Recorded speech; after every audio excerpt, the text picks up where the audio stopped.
Hello, I'm Jacob Kruger, and this is the Write Your Screenplay podcast. This week, we are going to be looking at Succession Season 4. We're going to be doing a really deep analysis of Episode 1. I promise I'm not going to spoil anything further in the season beyond Episode 1, but if you have not yet watched Episode 1, make sure to do it before you listen to this podcast because you're going to get so much more out of the experience. This is actually my fourth podcast on Succession, and there's a reason for that. There is so much you can learn from this show as a screenwriter, as a TV writer, as any kind of writer, because the writing is just so extraordinary. We've broken down the engine of Succession and how it actually relates to the engine of some very different shows like Arrested Development and Gilligan's Island.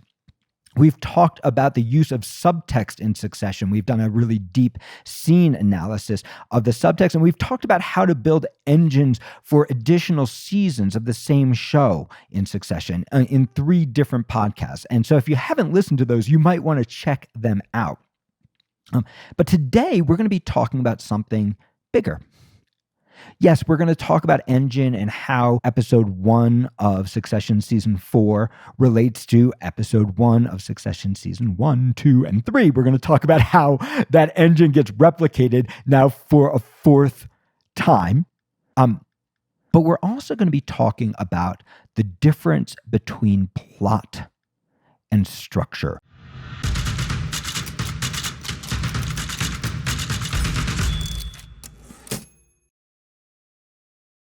So what is the difference between plot and structure? These terms they tend to be used really interchangeably as if they are the same thing.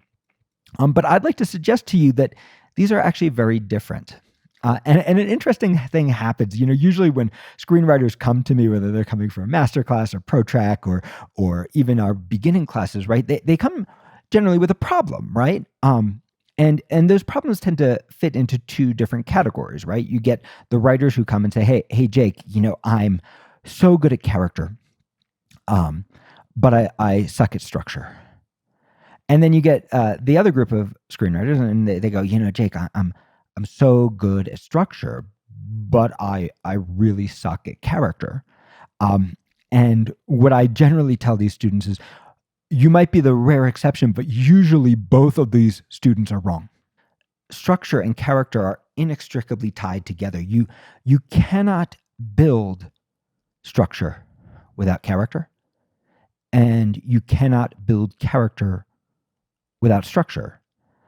And the reason for that is psychological, right? We are what we do. We are the choices that we make. That's what makes you a character. That's what makes you someone to root for. You are the choices you make in relation to the things that you want and the obstacles you face. And you are the unique way that you make those choices, right? That's who you are. And it is actually choice that gives structure to your life in the same way it's choice that gives structure to your character's life.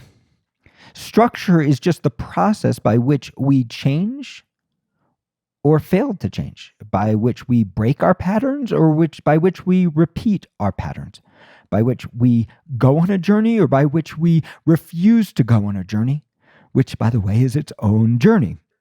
Structure at its simplest level is, I want this.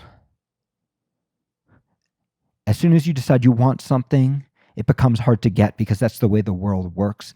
Or you get it and it comes with unexpected consequences, which make your life hard, right? This is not screenwriting, this is life. The moment you decide that something matters to you, there will be challenges that will come up. And as those challenges come up, you will be forced to make choices. And those choices will be beautiful and devastating and gorgeous and problematic and brave and cowardly and a whole mix of different things, right? And it's those choices that will actually end up revealing what I call the how of the character, how you are, not a fixed how. None of us have fixed hows. We change, right?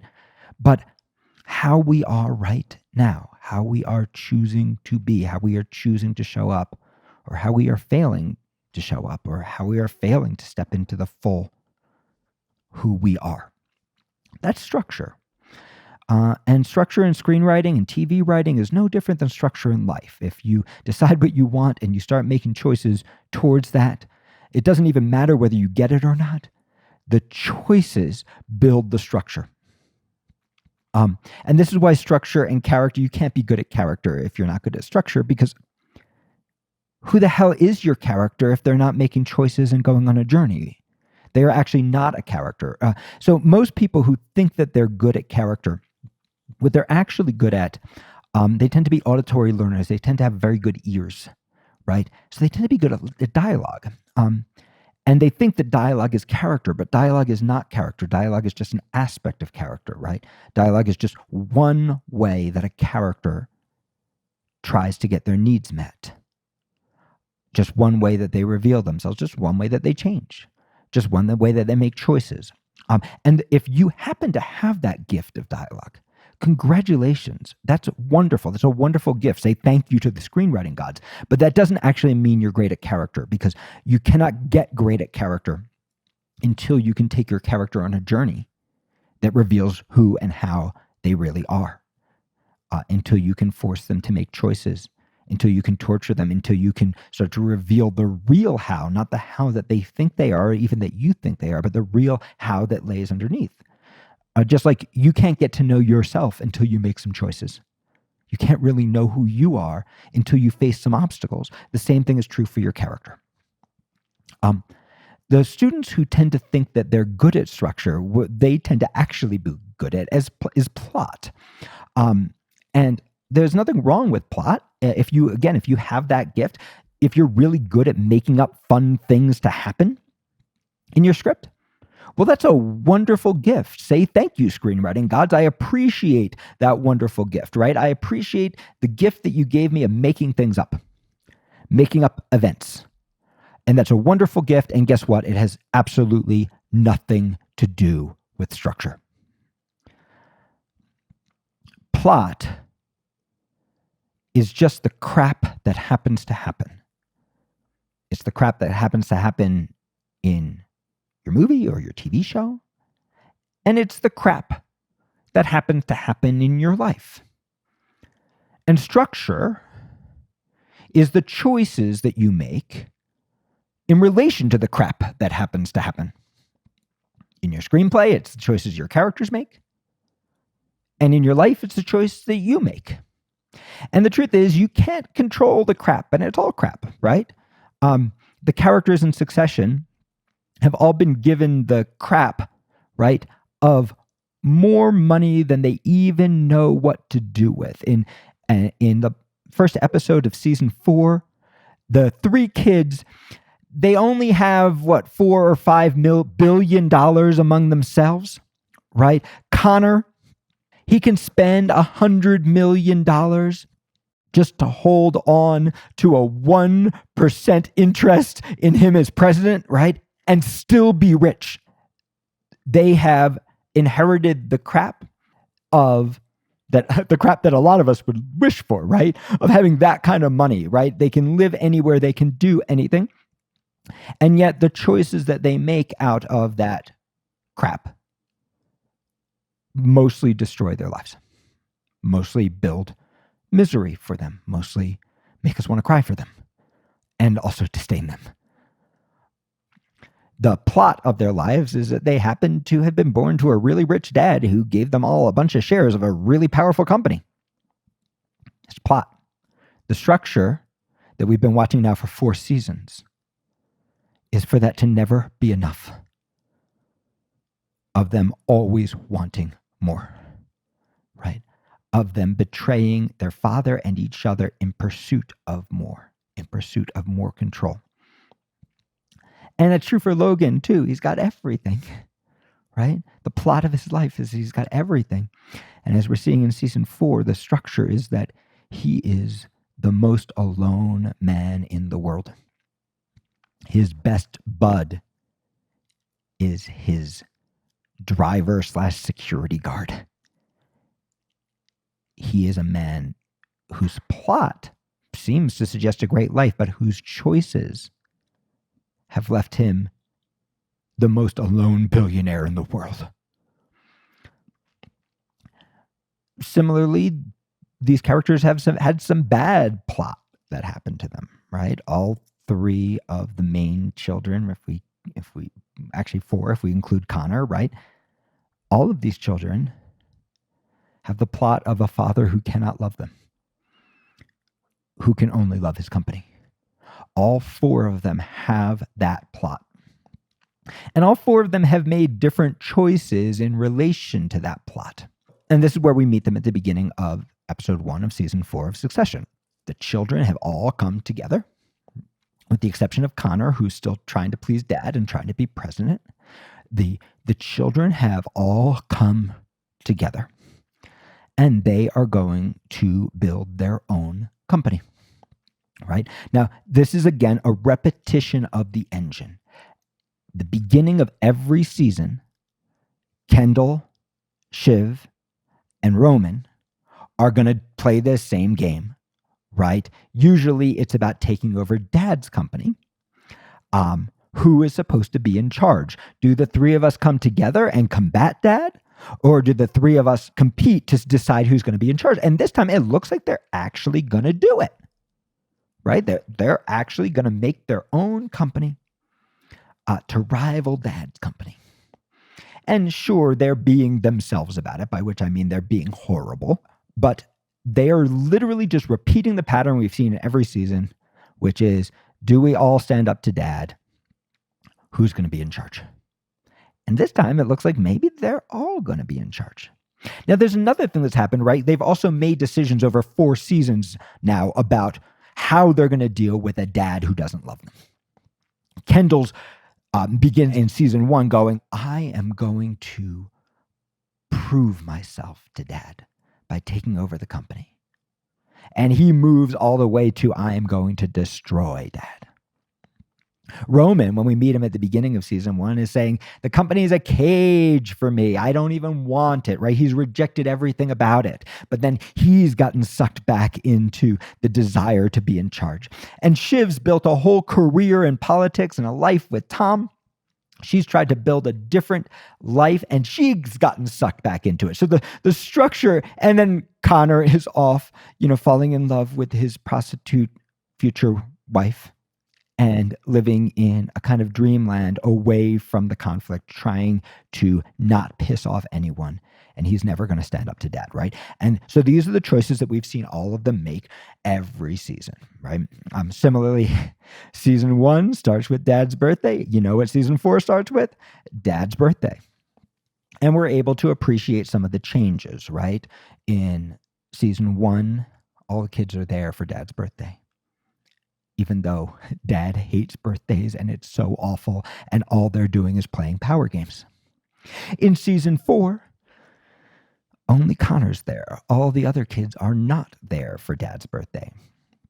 But you know what's happening? Actually the same thing. A bunch of power games, right? A bunch of power games about the company. It's just that this year, the power games are different. Power games are about creating our own company. The 3 of us. So the plot of episode 1, season 4 of Succession, the plot, if we just boil it down, is actually kind of fantastically boring. If I told you we're going to make an episode and the majority of what happens is just going to be people bidding on a fictional company, right? Well, it's not fictional to them, but it's fictional to us. We know it's not a company, and we know it's not real money, right? It's not our money when they're bidding billions of dollars, right? We're not actually invested in the money. And basically what we're going to watch is a business negotiation over the course of the whole episode. We're going to watch Logan bid for his arch rival Nan's company, for Pierce. And it's his way of finally landing the plane, right? For the last couple seasons, because of the choices his kids have made and the pressure that they've put on him, his company's Waystar has been in trouble, right? And it seemed at the end of the previous season that he was going to lose everything. But now he's found a way to land the plane by buying Nan's company. It's a plot. And Nan hates him, but Nan likes money more than she hates him. She's going to sell. Similarly, we meet the kids, and they're going to negotiate with some investors on their own company. Except they find out that Dad is going to buy Pierce. And then they suddenly pivot. And here's where we start to get to structure. Roman basically puts it best. He says to Shiv, you want to punish Tom. She wants to punish Tom because at the end of season 3, Tom betrayed her. Tom betrayed her to her father, just as she was actually joining up with her siblings to actually take control of the company, just as it actually was going to happen, the thing they've been trying to do for 3 years. Tom betrayed her. He told Logan, and he destroyed her opportunity. And Roman says, you want to punish Tom. And he looks at Kendall and he says, Kendall, you want to punish Dad. And that's true. Since season 1, Kendall's been trying to find a way to get back at Dad. He says, I'm the only one here who actually wants to start a business. And that's also true. This is the difference between plot and structure. The plot is ridiculously freaking boring. The plot is a bunch of people bidding on a business. That's mostly what happens. The structure is you want to punish Dad. You want to punish Tom. I want to build a business, but maybe I want something more than that. That's the structure that's happening. When we look at the plot of the birthday party, right? The plot is Greg shows up with a date that is considered inappropriate. And then has sex with his date in one of the empty rooms, which is fine. It's not incredible plot. Structure are the games that Tom is playing with Greg about that date. If you know the series well, you'll also recognize that this is a repetition of the engine, right? This is what happens. If you look at the pilot of the whole show, episode 1, season 1, you'll notice that Tom is at the birthday party trying to protect himself and please his future father-in-law. And that Logan freaking hates him, thinks he's below his daughter. And Tom is trying to protect himself and to get a higher position. Shiv is helping him, right? They're trying to get him the position in cruises. That's season 1. And shit flows downhill onto Tom. And because shit flows downhill onto Tom, Tom takes it out with little complicated power games with Greg.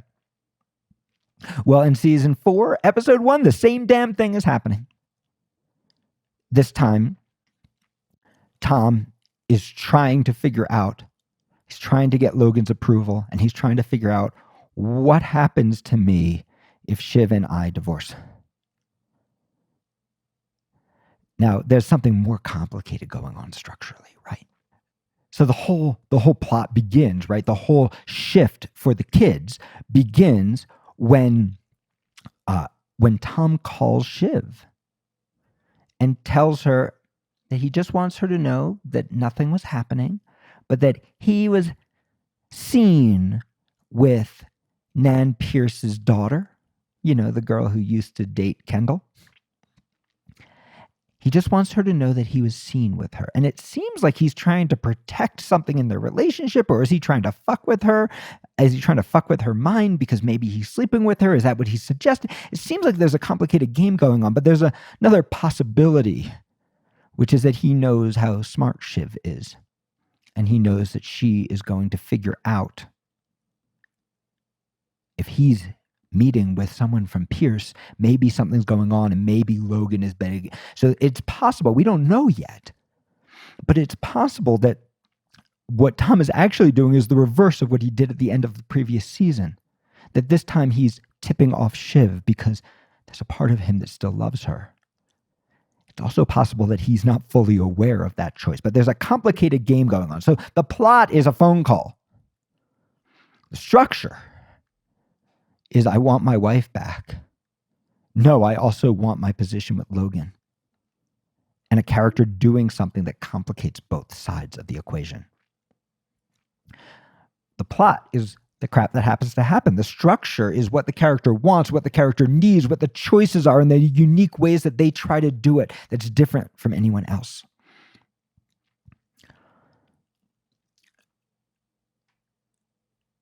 So that's not gone very well for Tom. She doesn't seem particularly appreciative.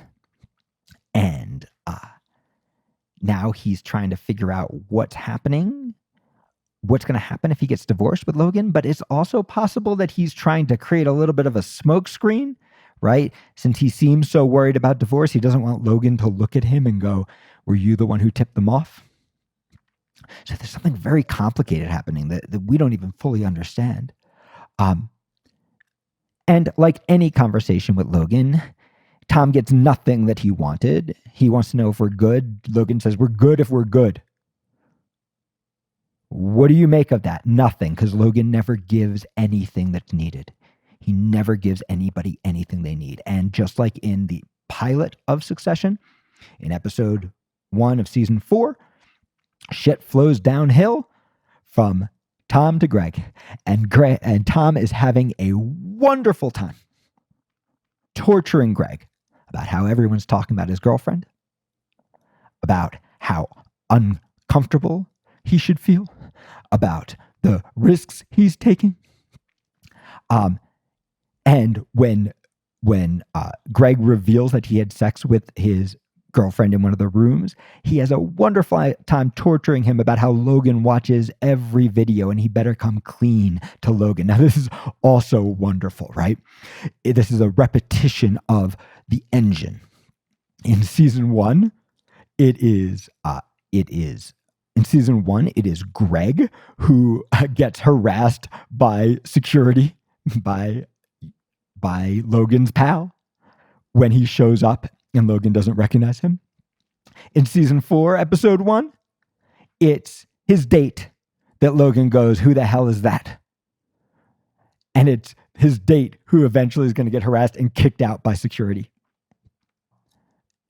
And just like in season 1, at the worst possible time, as everything is blowing up emotionally from Logan, Greg is going to beg for a job at the company. He's going to make the completely inappropriate faux pas and try to get the attention of terrifying Logan. And in season 4, episode 1, he's going to do the same thing, except this time it is about, I had sex with my girlfriend in one of your rooms. It's coming clean about that. That is the awkward thing. It's a repetition of the engine. And it's plot. Plot is that Greg confesses to have had sex. The structure is Tom tries to get reassurance from Logan. The reassurance doesn't work. The shit flows downhill. He tortures Greg until Greg does something really fucking stupid. The structure is the relationships and the choices about what the characters want. And just like every season, Greg wants to move up. And ultimately, the structure is Greg chooses to let his girl get kicked out of the place because it's more important for him to get the job. Plot and structure. Okay. So the plot is boring. Plot is a bunch of negotiations, a birthday party, and a faux pas about a bag and having sex in a room. The structure is fascinating because we're watching these characters make choices that are so painful. Just like in the pilot, season 1, episode 1, Logan hates birthday parties. He hates this birthday party just like he hated the surprise party. He wants to control everything. And again, this is the engine being repeated, just like in the pilot of season 1. It's Marcia who is trying to protect him emotionally. In season 4, Marcia's gone, as they say, she's permanently shopping. He's lost her. But there's a new Marcia. It's Carrie, his assistant / lover. Again, this is the repetition of the engine. In season 1, Roman is making a bunch of sex jokes about how Marcia's got Logan in her clutches. In season 4, episode 1, Roman's making a bunch of sex jokes about how Carrie's got Logan in her clutches. This is a repetition of the engine. The plot is Carrie calls the kids and asks them to call their father, which is fine, but relatively boring. The structure is that Carrie wants to protect a man who cannot admit he needs his kids, who cannot admit he is the most alone man in the world. The structure is that she cares about him, and she tries to protect him in ways he can't protect himself emotionally. In season 1, there's a whole negotiation about the contract that Dad wants them to sign, and that's the devastating thing that hurts Logan. In season 4, episode 1, the negotiation is about whether or not they will call him on his birthday. The plot is a phone call. The structure are the painful emotional choices these characters are making that lead to everybody getting hurt. We had a really beautiful scene between Colin, the security guard, and Logan. The plot is Logan leaves his party and has a meal with Colin at a diner. The structure is having lost his children. Logan tries to connect with the only person he feels he has left, Colin, his driver. "You're my best bud," he tells him. He's sharing the emotion. What he wants is for his children to be there and to love him. What he needs is love. The choice he makes, he can't call his kids, so instead he tries to get love from Colin. And the truth is, he can't even get love from Colin, and this leads to one of this really gorgeous little monologue about, like, what is a person? A person is a financial unit. The plot is a little monologue about people as financial units, which is highly disturbing. The structure is that Logan dismisses his own need for love by recategorizing people, by which he really means his children, as economic units, right? The plot and the structure are different. The plot is a dinner. The structure is a guy who desperately wants his kids, who cannot do the thing that he needs to do to have his need met, just to call them and tell them I love them. The structure is that he tries to get the love that he wants from his kids, from his freaking security guard. And that's what makes it so heartbreaking. And when he fails to do that, the structure is that he protects himself by reminding himself that everyone is just an economic unit. They are not real. None of this matters. In the pilot of season 1, of course, everyone's manipulating for the company. They're manipulating over shares. They're manipulating over who's going to be in charge. In season 4, they're manipulating to destroy the company, to take over Dad's idea, since they can't take the company, to take over his landing strip. And what's so wonderful is Nan, who comes from the liberal side, right? He's Fox News, she's maybe MSNBC, but Nan is just as terrible as they are. In season 1, you probably remember Kendall desperately wants to buy a company called Valter, which kind of like Nan's company, why it's important, why it matters, why doesn't matter, right? It's just plot. It's just the company. And he's dealing with a guy who despises him. And he's negotiating against himself. In season 4, episode 1, we watch the same game. It's a wonderful experience because we know that Logan has offered $6 billion for this company. But the kids don't. The kids come in and they offer $8.5 billion. And Nan is aware that none of this is about the value of the company. All of this is about Logan and the children trying to hurt each other. And so she plays them while going, oh, it's just so uncomfortable being in such a bidding war. She plays them. Instead of going, yes, I'll take your $8.5 billion offer, which is $2.5 billion more than your father's, she plays them. And what's really interesting, Logan is really good at his job and the kids are not. And the kids just spend the whole episode negotiating against themselves until they finally buy the company for $10 billion when they could have gotten it 8.5 because dad never came above 6.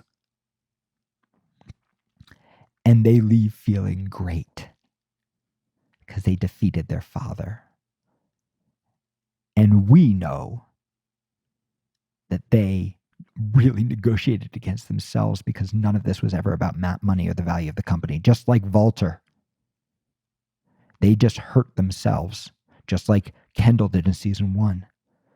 And that none of this was ever about the company. It's all about dad. The plot is a company is purchased for $10 billion, which is probably very interesting if you are listening to a show about stocks, but not particularly high drama as we think about the structure of TV shows.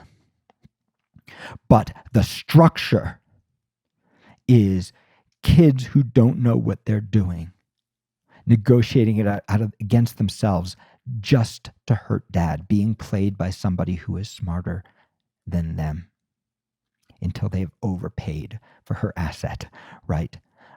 Feeling good about a business mistake. That's the structure. There's one more piece I need to talk about in episode 1 of season 4, which of course is that incredible final scene between Tom and Shiv. If you remember, we talked about from season 3, Tom, after taking 3 seasons of shit from Shiv, 3 seasons of her playing with his genuine love for her, 3 seasons of her hurting him and trying to show him that she doesn't love him and that he needs her anyway. After 3 seasons of this, at the end of season 3, he betrays her. But what we're seeing in the episode 1 of season 4 is he still loves her. Actually, his one want that he's not admitting to himself is he wants her back. And in fact, even his betrayal is just an attempt to make his wife love him. The structure is so much more interesting than the plot. And we have this incredible scene between the two of them when we know all Shiv wants is Tom back. And all Tom wants is Shiv back. And everything Tom has done is building towards this conversation. And we get this incredibly powerful scene where the conversation doesn't happen. The plot is Shiv and Tom break up. The structure is 2 people who desperately love each other cannot say the words that they need to say to each other that could actually bring them back together. And it is so devastating to watch. This is one of the things that makes Succession work. We kind of have the God's eye view. We can understand the character psychology in ways that they don't.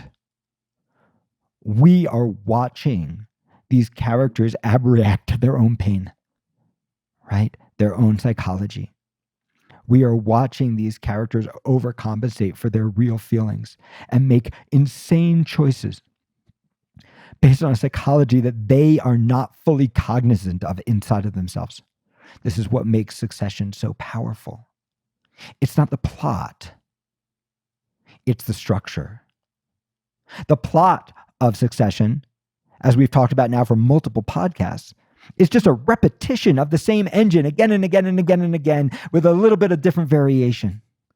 But the structure is the choices that these people make, these people who have this incredibly powerful need for love that is driving them, and the choices they make that consistently make that love or even that peace impossible.